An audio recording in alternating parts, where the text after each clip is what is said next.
بسم الله الرحمن الرحيم. الحمد لله والصلاة والسلام على رسول الله محمد وعلى آله وصحبه ومن اهتدى بهداه. اللهم لك الحمد حتى ترضى، ولك الحمد إذا رضيت، ولك الحمد بعد الرضا. مسلمانانی عزیز، سلام و رحمت و میهرەبانی خوای پەروەردگارتان لێبێ. سوپاس بۆ خوا لە ئەڵقەیەکی تری زنجیرە باسەکانمان لە ژێر ناونیشانی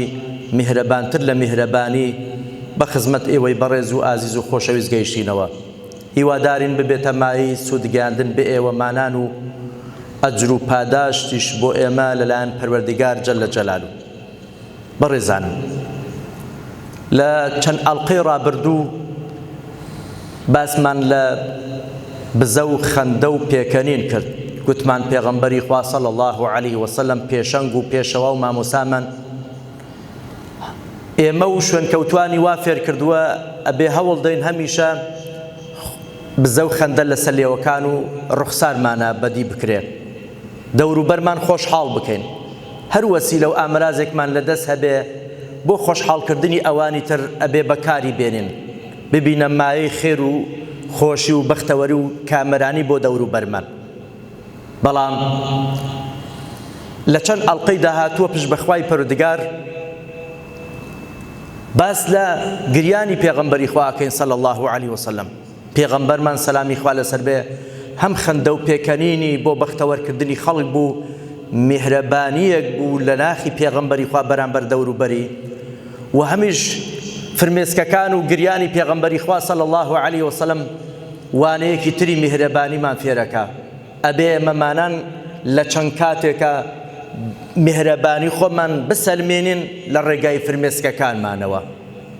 پێغەمبەری خوا صلی الله علیه وسلم کە خوای پەروەردگار جەلە جەلالوه وەکو قودوە و پێشەنگ و پێشەوایەک ڕەوانەی کردووە بۆ مرۆڤایەتی، ئەبێ مرۆڤایەتی چاوی لێ بکە، لێی فێری مرۆڤایەتی ببێ. لەقەد کانە لەکم فی رەسوول الله ئوسوة حەسەنە لمن كان يرجو الله واليوم الآخر. هەڵبەت ئوسوەت و پێشەنگایەتی پێغەمبەری خوا صلی الله علیه وسلم بەو شێوە کامڵ و تاو ئەبێ هەموو لایەنەکانی ژانی پێغەمبەری خوا بەرچاو بێ. پێغەمبەری خوا لە هەموو ڕوویەک و لە هەموو لایەنێک و لە هەموو قۆناغەکانی ژانی ئەبێ ئێمە چاوی لێ بکەین بیبینین. پێغەمبەری خوا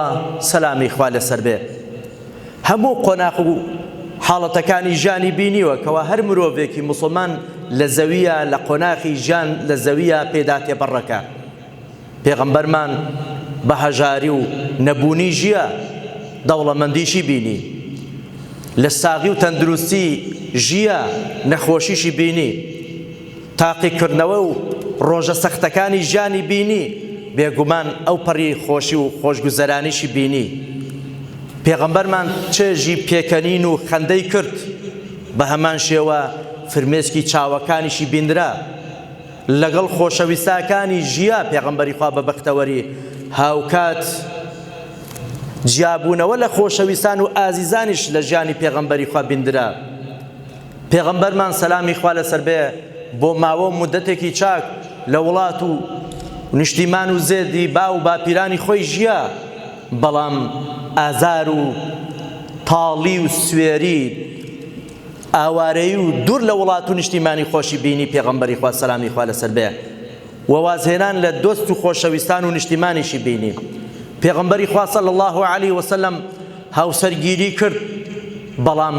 لە هەمان کاتیشە تەلاقدانیشی بینی، واتە خێزانیشی تەلاقدا پێغەمبەری خوا سەلامی خوا لەسەر بێ. پێغەمبەری خوا سەلامی خوا لەسەر بێ کوڕ و کچی لەدایک بوون، واتە خوای پەروەردگار کوڕ و کچی پێبەخشین، و هەروەها پێغەمبەری خوا مەرگی ئازیزانی ڕۆڵەکانی خۆشی بینی، مەرگی کوڕکچەکانی خۆشی بینی. پێغەمبەری خوا سەلامی خوا لەسەر بێ پێغەمبەری خوا وەکو خەڵک نەوە و ئەحفادی هەبوون، نەوە و کوڕەزا و کچەزای هەبوون. پێغەمبەری خوا سەلامی خوا لەسەر بێ بەو شێوازە بینین پێغەمبەری خوا سەلامی خوا لەسەر بێ هەموو قۆناغەکانی ژیان وەکو مرۆڤێکی ئاسایی تێدا تێپەڕ بووە، هەموو بارودۆخەکانی بینیوە، هەموو ئەو حاڵەتانەی بەسەرا هاتووە، هەموو ئەوانەش بۆ من و تۆ و شوێنکەوتوانی پێغەمبەری خوا صلی الله علیه وسلم ئەبن بە دەرس و وانە و پندێک وەکو مامۆستا لێی فێرە بین وانەی ژیانی لێ فێرە بین لە پێغەمبەرمان سەلامی خوا لەسەر بێ. بەڕێزان و ئازیزان، پێغەمبەری خوا سەلامی خوا لەسەر بێ لە سێ کاتا گریا، لە سێ کاتدا گریاوە پێغەمبەری خوا سەلامی خوا لەسەر بێ. بریتن ئەو سێ کاتانەش لە یەکەمیان عند موت الأحباب، کاتی مەرگی خۆشەویست و ئازیزانی پێغەمبەری خوا لە کاتی مەرگ و مردنی ئازیزانی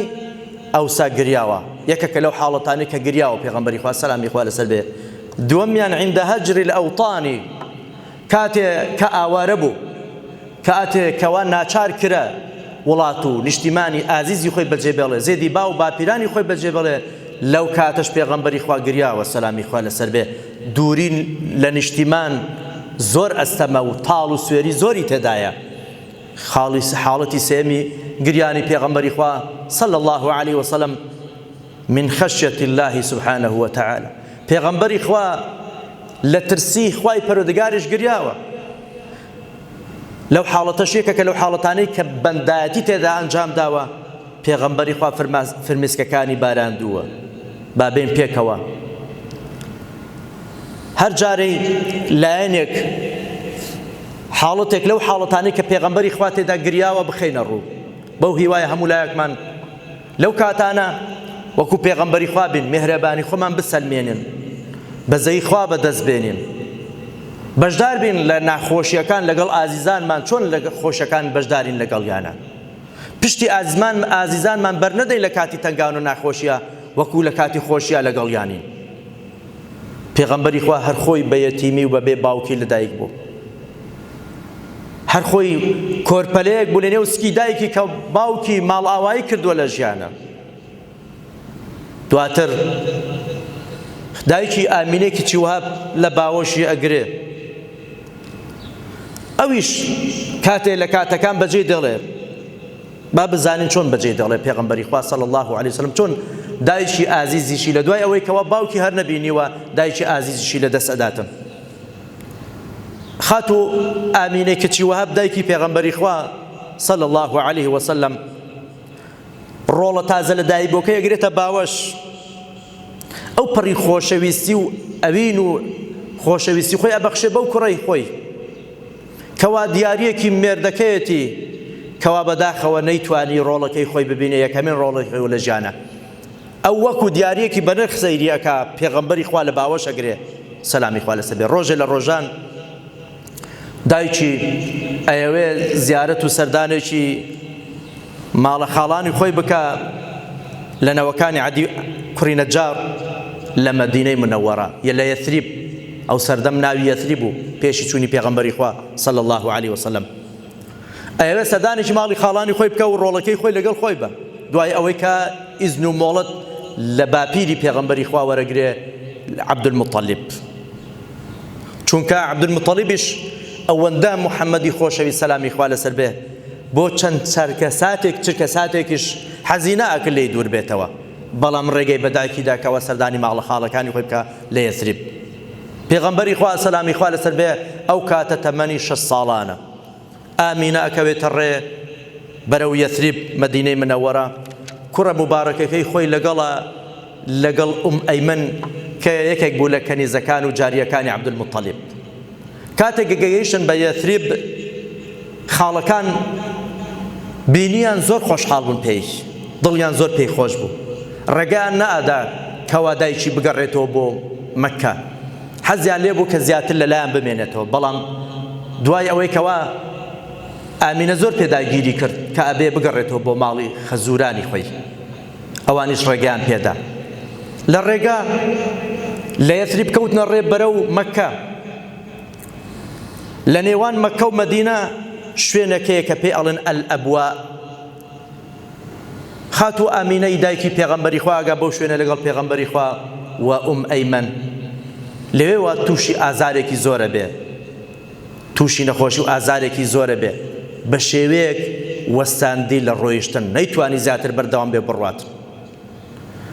پێغەمبەری خوا صلی الله عليه وسلم ئەگەرچی تەمەنی بچووک بوو، بەڵام سەیرێکی دایکی کرد، ئەیبینی لە دوا ساتەکانی ژانێکی زۆر لەرجەستەی هەیە، فرمێسک لە چاوەکانی محەممەد صلی الله عليه وسلم ئەبارن فرمێسکی ئەبارین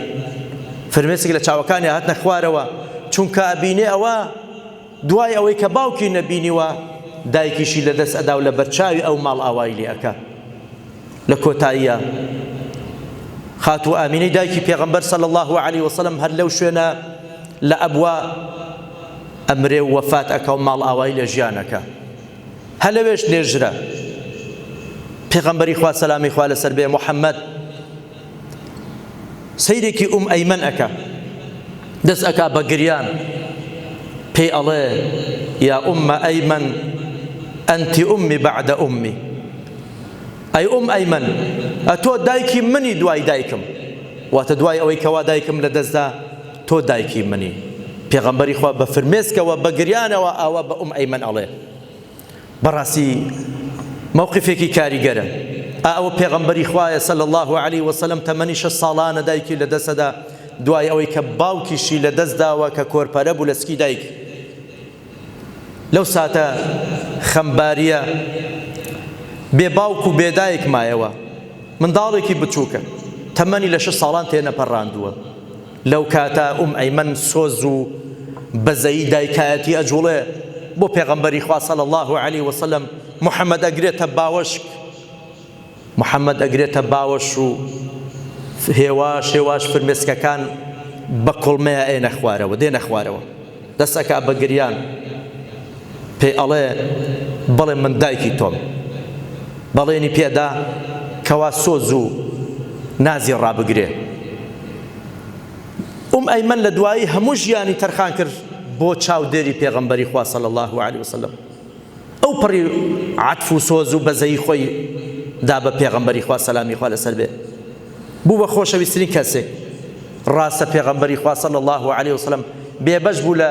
سۆز و بەزی و میهرەبانی و ڕیعایەت و چاودێری دایک و باوکی بەڵام خوای پەروەردگار بۆی قەرەبوو کردەوە ئەیمەن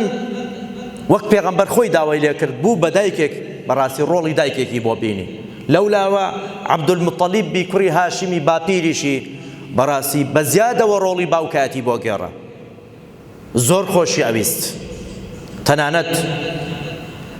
خۆی عەبدولموتەلیب شوێنێکی دیاریکراوی هەبوو لە ژێر سێبەری کەعبە ڕایەخێکی بۆ ڕاخرابوو تەنها ئەو بۆی هەبوو لەو شوێنە دابنیشێتن کە خۆی ئەچوو دائانیش لەو شوێنە اینجا منداڵەکانی کوڕەکانی لە دەوری ئەیانتوانی دابنیشن هیچ کەسێک دانەئەنیشت هەتا خۆی لەوێ دانەنیشێ و هیچ کەسێکی لە شوێنی ئەو دانەئەنیشت وەکو ڕێز و هەیبەت و گەورەیەک بۆ بابیان بەڵام پێغەمبەری خوا سەلامی خوا لەسەر بێ کە هێشتا مێرد منداڵێکە هێشتا لە قۆناخی منداڵیە دەهات لەگەڵ مامەکانی کە لەگەڵ خۆیان نابرد پێشی مامەکانیشیان کەوت و ئەچوو لەوێ دائانیشت لە تەنیشت باپیرەی دائانیشت ئەیانویست لای بدەن بەڵام باپیرێ ڕێی نەئەدا ئەوەندە خۆشەویست بوو بەلایەوە ڕێز و حرمەتێکی تایبەتی هەبوو تەنانەت دەیفەرموو لێی گەڕێن دەعوبنی وازە کوڕەکەم بێنن فوالله ئین له لەشەئنە سوێن بەخوا ئەوە پلە و پایەیەکی هەیە ئەوە لە داهاتووە پیاوێکی مەزنی لێ دەرەچێت پاشان هەر لەسەر هەمان ڕایەخ لە تەنیشت خۆی دای ئەنیشاند و دەستی بەسەر سەری ئەهێنا و بەسەر ملی و شانیدا ئەهێنا و خۆشەویستی سۆزی خۆی بۆ دەرەبڕی بەڵێ پێغەمبەری خوا صلی الله عليه وسلم لەو شوێنە گریا کە دایکی وەفاتی کرد و بەجێی هێشت بۆ مەرگی دایکی گریە بۆ بێدایکایەتی و بێباوکایەتی خۆی گریا پێغەمبەری خوا سەلامی خوا لەسەر بێ سۆزی هەبوو بەرامبەر دایکی فێریکردن ئەبێ ئەمە دایک لە لامانەوە گەورە بێ لە دەستچوونی دایک کەلێنێکی گەورەیە لە ژانی مرۆڤ برینێکی گەورەیە لە جەستەی مرۆڤ لە ناخی مرۆڤ بۆیە پێغەمبەری خوا صلی الله عليه وسلم فێری کردین ئەبێ بۆ مەرگی دایکمان بگرین ئەبێ ڕێزی دایکمان بگرین بەڵام بەر لەوەی کەوا بۆی بگرین ئەبێ هەوڵ دەین ڕێی بەوە نەدەین کەوا دایکمان بگریێ سۆز و خۆشەویستی پێ بدەین لە کاتی پێویستی و لە کاتی بە ساڵاچوونە وریای بن تۆڵەی منداڵێتی خۆمانی بۆ بکەینەوە لە منداڵێتی و کۆرپەلەیی زۆر پێمان ماندوو بووە لە حاڵەتێک کە دایکمان پێویستی بە ئێمەمانان هەیە ئەبێ بمان بینێ ئەبێ بەڵێی بۆ بکەین ئەبێ دەستی ماچ بکەین، ئەبێ ئاوڕی لێ بدەینەوە، ئەبێ یارمەتی بدەین، دڵی خۆش بکەین، بزە بخەینە سەر لێوەکانی، دوعا و نەزای بۆ بکەین و هەروەها هەوڵ دەین هەمیشە منداڵێکی وەلەدێکی ساڵح بین بۆ دایکمان و باوکمان. خوای پەروەردگار هەموو لایەکمان پارێزراو بکە، سەرکەوتوو مۆفەقمان کە بۆی پێ بەپێ لە دوای سنەت و ڕێبازی پێغەمبەری خوا بڕۆین صلی الله عليه وسلم، بێبەشمان نەکا لە شەفاعەتی پێغەمبەری ئازیز و میهرەبان. والسلام عليكم ورحمة الله وبركاته.